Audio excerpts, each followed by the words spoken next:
we gather on land known as Indakina to the Nulhegan Abenaki tribe. This has also been home to herds of moose, and the hills of Musalamu are named after them. During the moose moon, may we consider the Abenaki, the moose, our animal relations, and all the diverse people around us, and wonder, do all have what they need? If not, let us work together. Good morning. My name is Becky Strum. I'm a member of this congregation and of the worship team. And this morning, I have the great pleasure of serving as worship associate for Tom Morgan. Tom is in his 10th month of a hybrid part-time ministerial internship here in our community of communities. Through his UU value-focused justice ministry, Tom has been expanding our awareness, direct care for the marginalized members of our community, partnerships and collaborations and opportunities to serve and advocate for the oppressed. In these last winter and spring months of his internship, Tom's internship will focus on working with other faith-based ministry innovators and our community to explore the viability of a Unitarian Universalist justice ministry here in Vermont. Today, he will ask us to consider what stories we take with us and whether our faith can help us choose and find meaning for the future. So welcome to all of you here in our sanctuary, to those on Zoom, and to those who may watch this service online at a later date. Welcome to CVUUS, the Champlain Valley Unitarian Universalist Society. You are welcome here, no matter who you are, no matter where you come from, no matter what your background. You are welcome to join us in community as we learn, live, and love together. If this is your first time, you are invited to fill out one of these blue cards that you can find in the lobby, and you'll receive our monthly newsletter and weekly email blast. There are also pink cards if anybody has a personal need or concern that you would like to share with only our caring committee. And if anyone has a joy or a concern or a milestone or a passage that you'd like to share with the entire congregation out loud this morning, fill out one of these and put it in the basket when we take up the offering. If anybody needs hearing assistance, we have some great headsets that you can get from Abby in the back. If you haven't already done so, please put those cell phones in worship mode. So now, while Amaya comes up to light our chalice, when she's lighting it, if you'll join me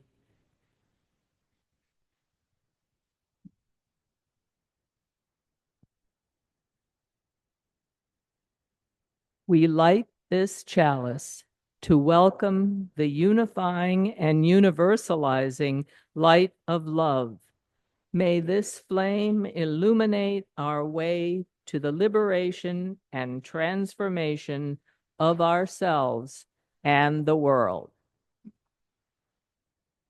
Our call to worship today, Come Gather to Build, is by the Yaqui Nation member and UU minister of Faith Formation, Kia Bordner.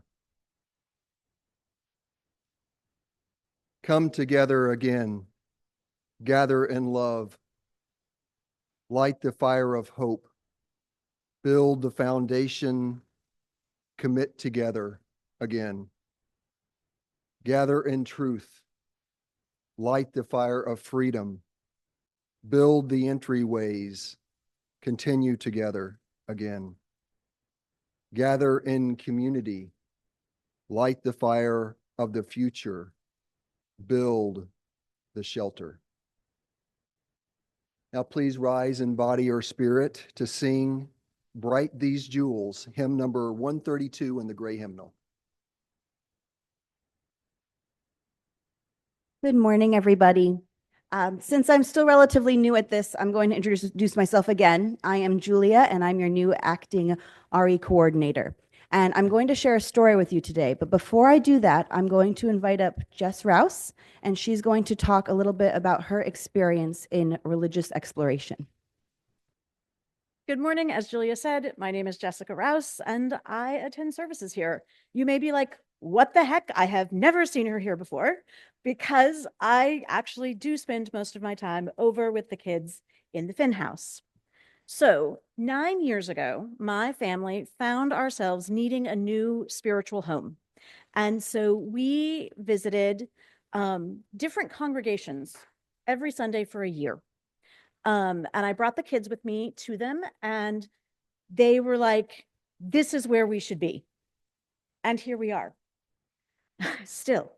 And so for a year, I came to services and I sat down and I sang my children out and I stood for the hymns and I listened to the sermons.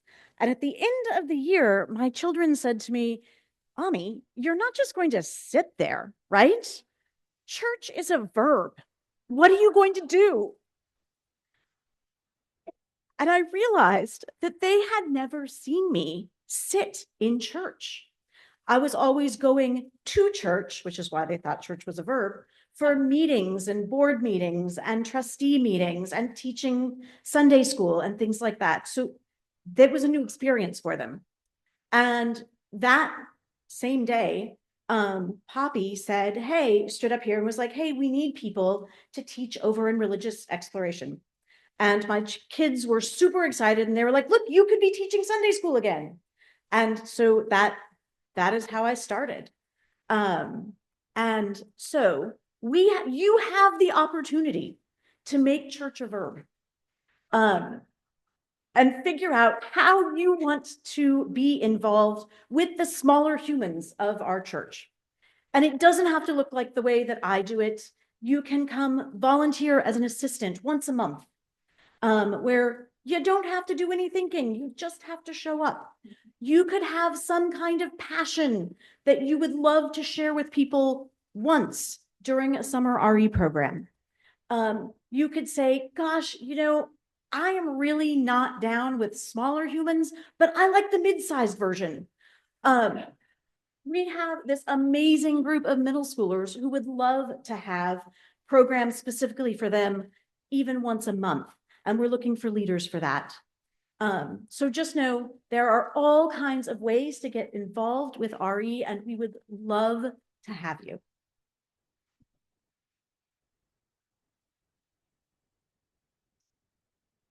Thank you so much, Jess. She is like absolutely amazing. And it is also absolutely amazing just to hang out with smaller humans. I'm just going to say it can also be a way for you to expand and grow in your religious exploration, because it's exploration, right? Not education. And it happens your whole life. So with that, I'm going to move on to our book for today. It has been a week, and there are a lot of big feelings that people might be having about this week. So I have heard that one of the best ways to help ourselves and help our world is to focus on our local community. And we are a community here. We are many communities, and we are part of communities. And so my book today is from this amazing series by Susan Verde with art by Peter Reynolds, and it's I Am We, a book of community.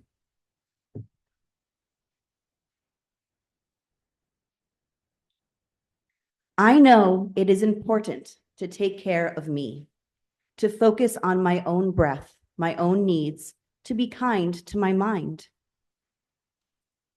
Sometimes I wonder, is that selfish? How does caring for myself help anyone else? But then I realize that the better I feel inside, the more I can be there for others, my friends, my family, my community, because I do not exist alone. I am part of something bigger than myself. And when we each take the goodness and self-compassion inside and turn it outward, that is how we make progress and change, how we build, create, learn, and show love. How we care for each other affects the world. I am more than me. I am we. When there are challenges and struggles, I can check on you. You can check on me. We can create a safety net so no one falls. When there is hurtfulness and inequity, we can stand up for each other. We can sit, gather, march, sing, vote, stronger in numbers, louder in voices as we call for justice. When there are differences in thoughts and opinions, we can have a conversation, listening, disagreeing, and agreeing with gentleness, finding the right solution for all of us. When there is shyness and a feeling of not belonging, we can be the welcoming committee, interested and thoughtful, making sure there is a place for everyone. When there are problems to be solved with creativity, I can share my talents and you can share yours. We can combine our skills and ideas to dream up something spectacular. When there are good times, successes, and joy, we can celebrate, show our excitement and pride, and encourage each other to keep on rising. Connection is how I grow. Connection is how we grow. Connected is what we are, part of a worldwide community, diverse and magnificent, kind and accepting, supporting and present. All of us important, none of us alone. I am not just me, I am we. And if we put our heads and our hearts together, if we keep on caring for ourselves and each other, everything is possible.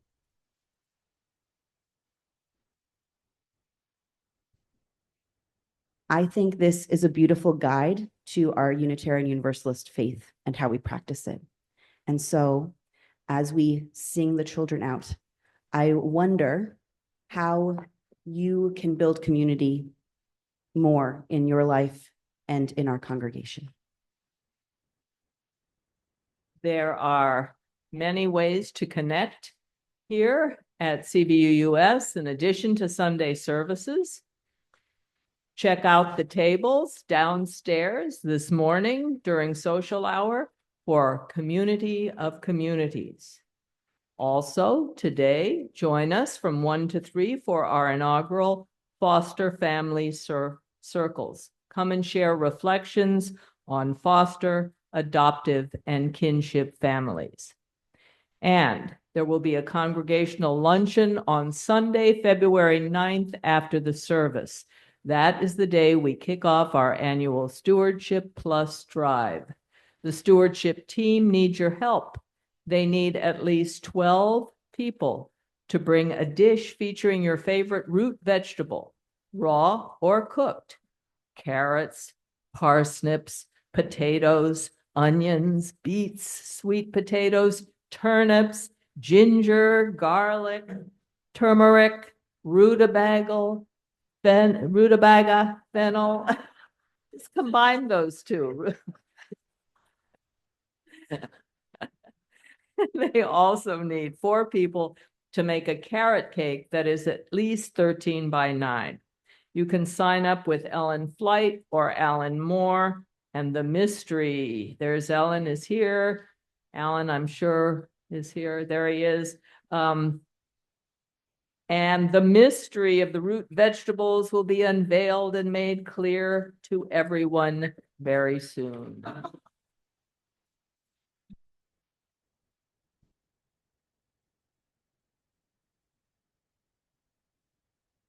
We have come to that time in our service when we acknowledge with our donations the work of justice and our community of communities.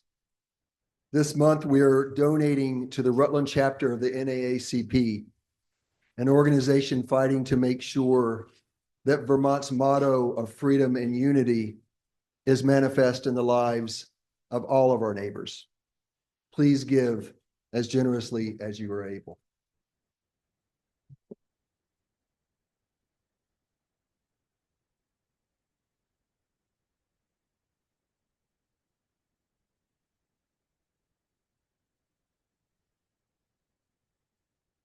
I have one yellow card this morning.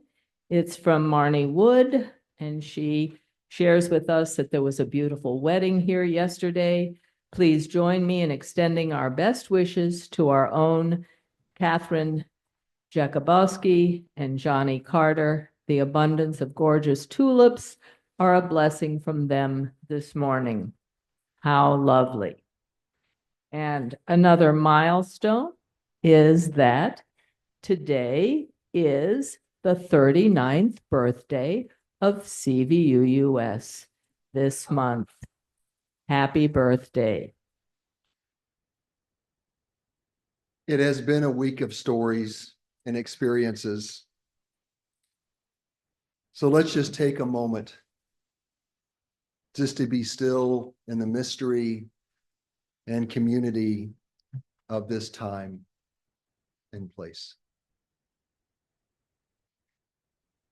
This reading, Our Transformation, is from Blue, Black Lives of Unitarian Universalists, Blue Notes, an anthology of love, justice, and liberation.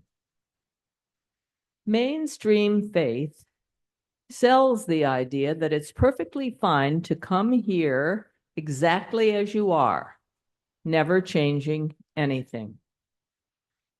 What we are saying as Black UUs is that this faith calls us to the kind of transformation that the work of faith demands. That is to say, that being in community requires that we are open to making sacrifices, getting uncomfortable, existing differently, communicating differently, and loving more fully and deeply in a world that situates us as accomplices to systems of oppression. It matters that we are being transformed in the service of the work. And we believe in the capacity of ourselves and each other to grow, change, and shift toward ever-increasing frameworks of love and justice. This faith does not belong to us, nor does it belong to anyone else.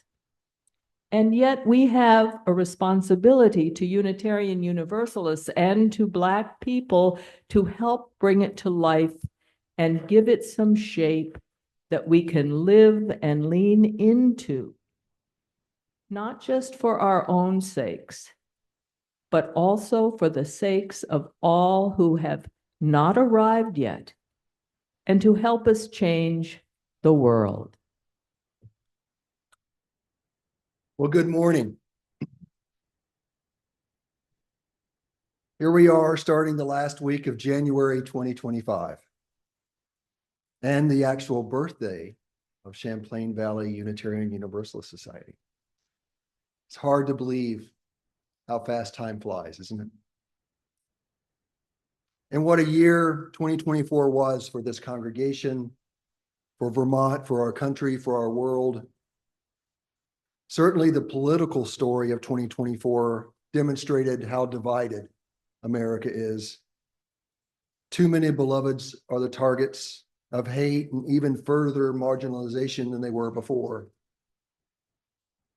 Like many of you, I've been thinking about the stories of 2024 happening in our families, happening in our neighbors' families, and in our community of communities.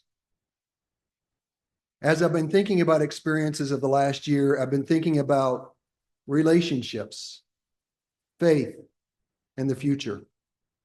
I imagine you too have been considering the meaning we fold into ourselves as we move forward.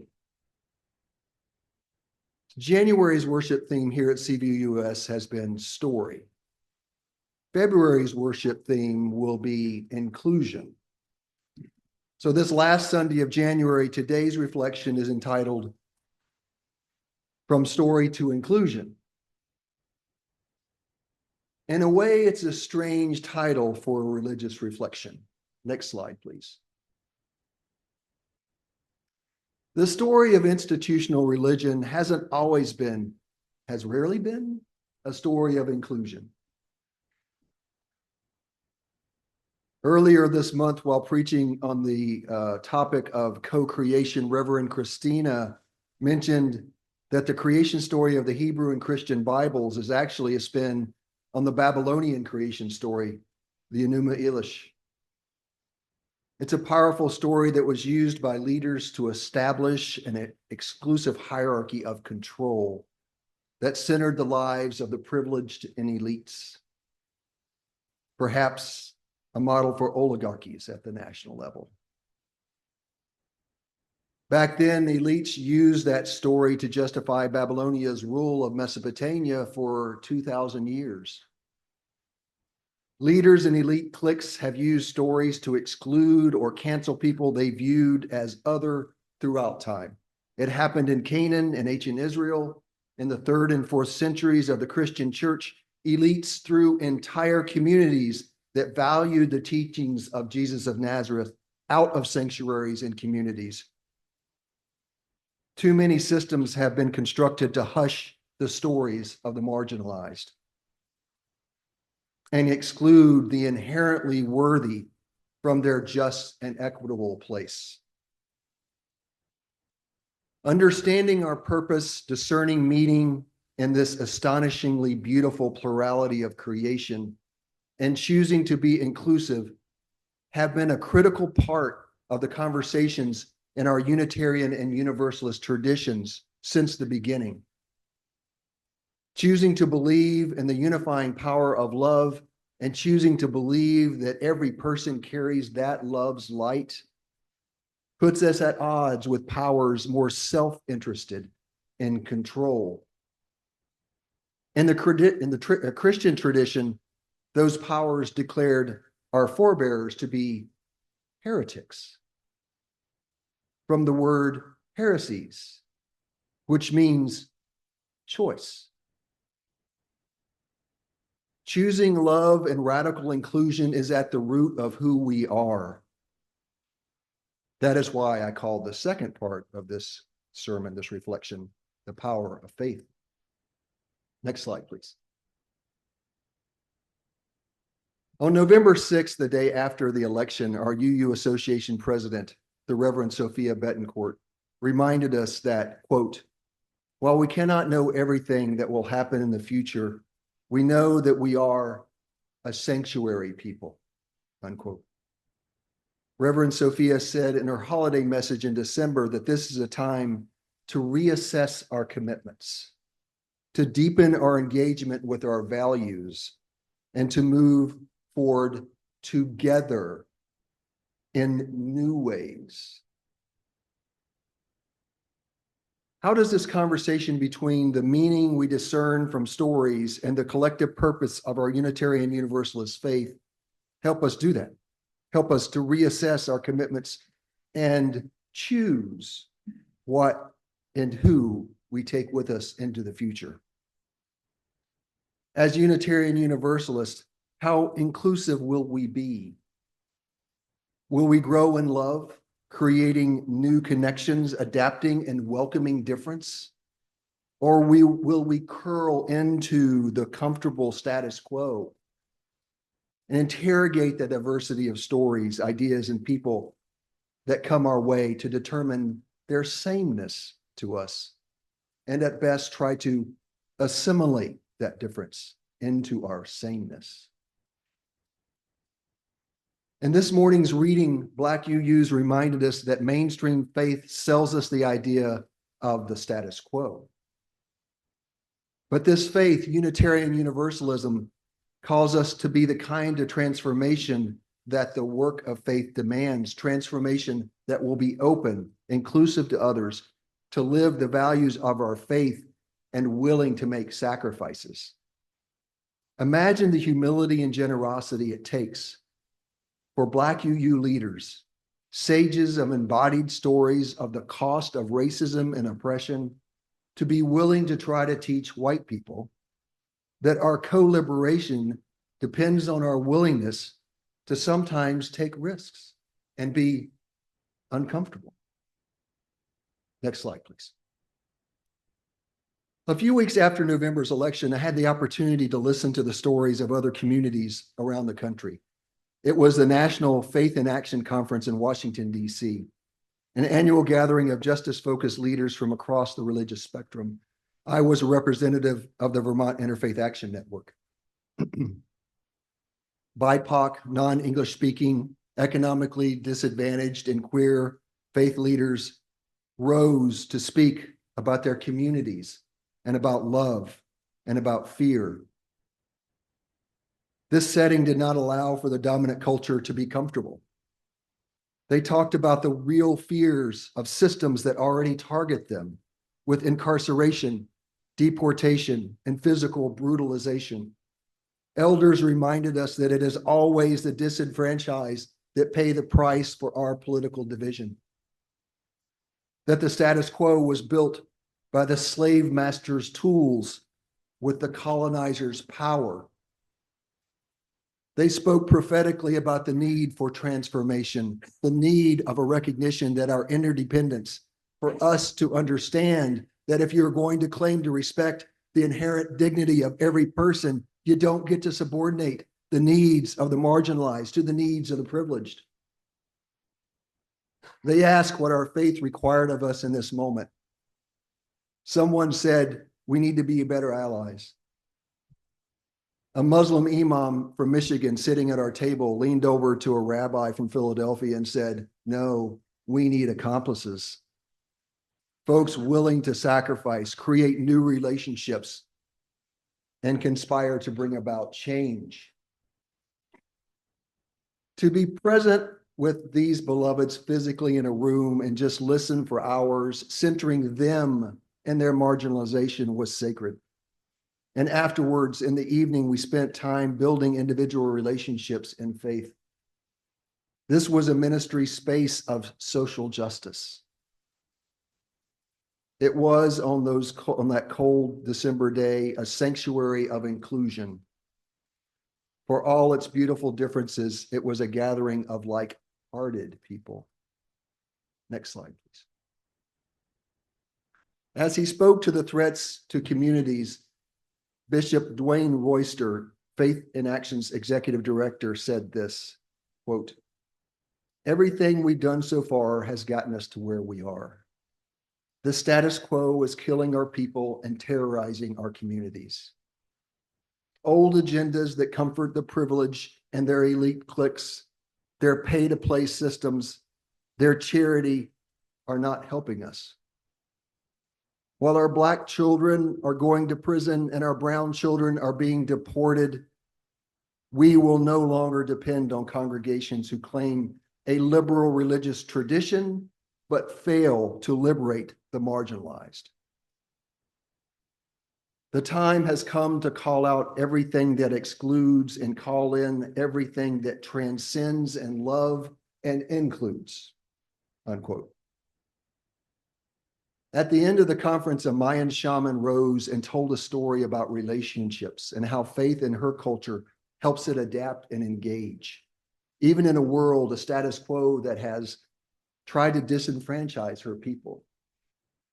She left us with this blessing.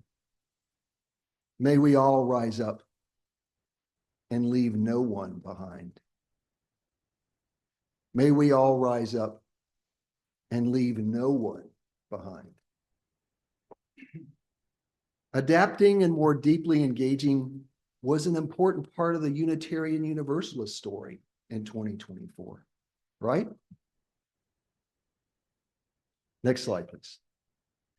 At our General Assembly last June, we voted to instantiate our values of interdependence, equity, transformation, pluralism, generosity, and justice into the bylaws, the living chapter, the living charter of our association. With all the other news of 2024, I wonder whether we really realize the potential mobilizing force of this accomplishment. We shifted from affirming an important set of principles to declaring that Unitarian Universalism acts on our values. And we place them under the clear purpose of engaging in transformation of a world through liberating love. As I look for purpose, and next slide, please. As I look for purpose and meaning and the mobilizing power of our Unitarian Universalist values, like some of you in community, I think about the stories and relationships with different kinds of people. The marginalized in our community of communities, an unhoused member of the Black community, which is 2 to 5 times more likely to be homeless in Vermont than white folks.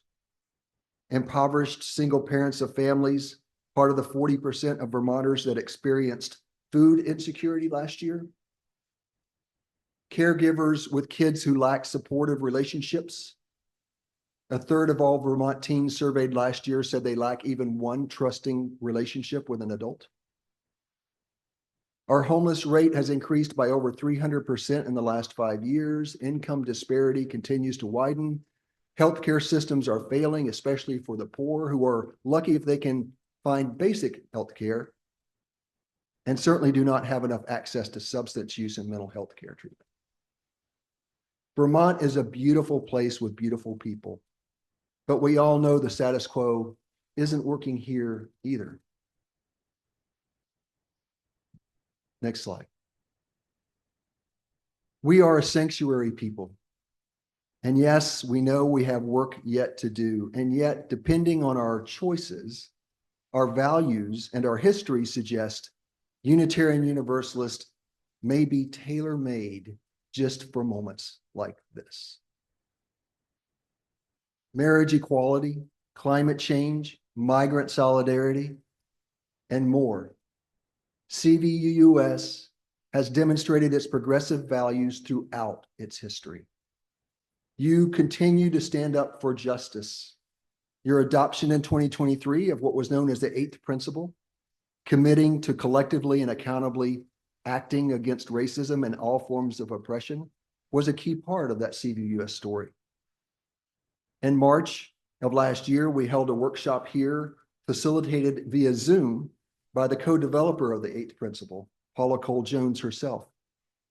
We started exploring how to widen the reach of our sanctuary, to be in relationship with more beloveds beyond the walls of our congregation.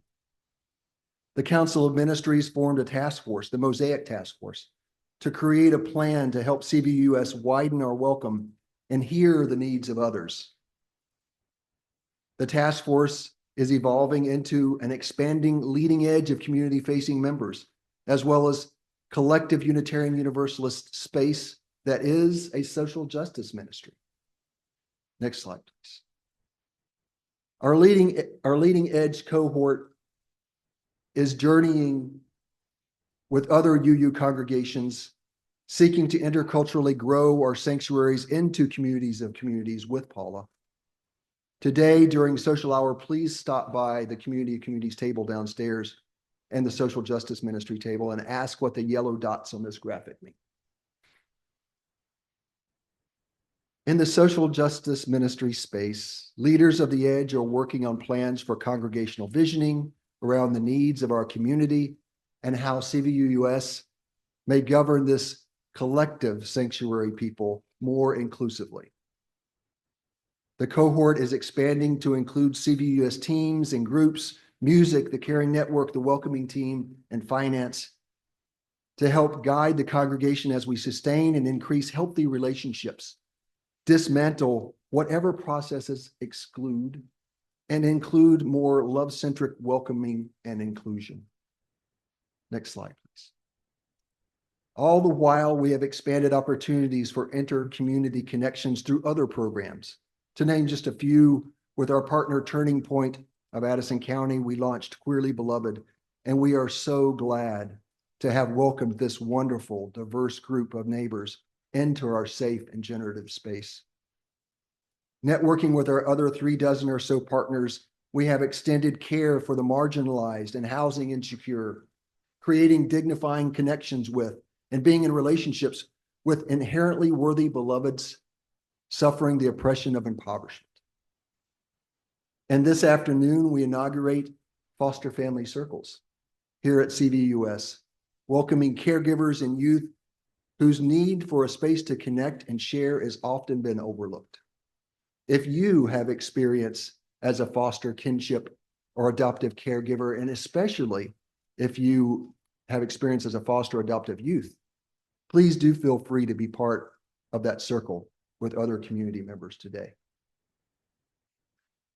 These actions are all part of the CVUUS story. While they may not have received enough attention or publicity in the face of other news and events, they are expressions of a love-centric set of values and progress and expanding relationships. This story continues as CVUUS co-creates and chooses its future. Our Roots and Wings capital campaign is starting soon, giving CVUUS yet another opportunity to express and invest in Unitarian Universalist values as a sanctuary people. As this reading this morning from Blue said, this faith, Unitarian Universalism, calls us to the kind of transformation that the work of faith demands. Next slide. So I would like to conclude by reading the purpose statement that the CVUUS Board of Trustees voted to co-create the new congregational space that is our social justice ministry. CVUUS affirms that collective social justice action is integral to the tradition of our Unitarian Universalist faith and necessary for demonstrating our values in community. As part of CVUUS, our social justice ministry will serve by centering the needs of the oppressed and marginalized, orchestrating social justice planning and actions, and creating opportunities for CVUUS to put our faith into action in and beyond the walls of our congregation. May it be so. As we extinguish the chalice, as the CVUUS story continues, as we would be one in searching for that meaning which binds our hearts and points our way, may we be transformed as we are transformers, always united in love. Please read these words with me. We extinguish this flame, remembering always to be a song of hope, a song of commitment.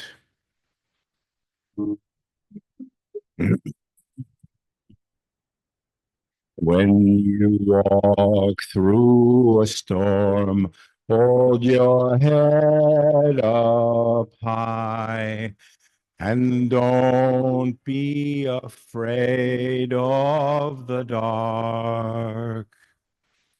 At the end of the storm is a golden sky and the sweet silver song of a lark. Walk on through the wind, walk on through the rain, though your dreams be tossed and blown. walk on, with hope in your heart, and you'll never walk alone. You'll never walk alone. When you walk through a storm, hold your head up high, and don't be afraid of the dark. At the end of the storm is a golden sky and the sweet silver song of a lark. Walk on through the wind, walk on through the rain, though your dreams be tossed and blown. Walk on, with hope in your heart, and you'll never walk alone. You'll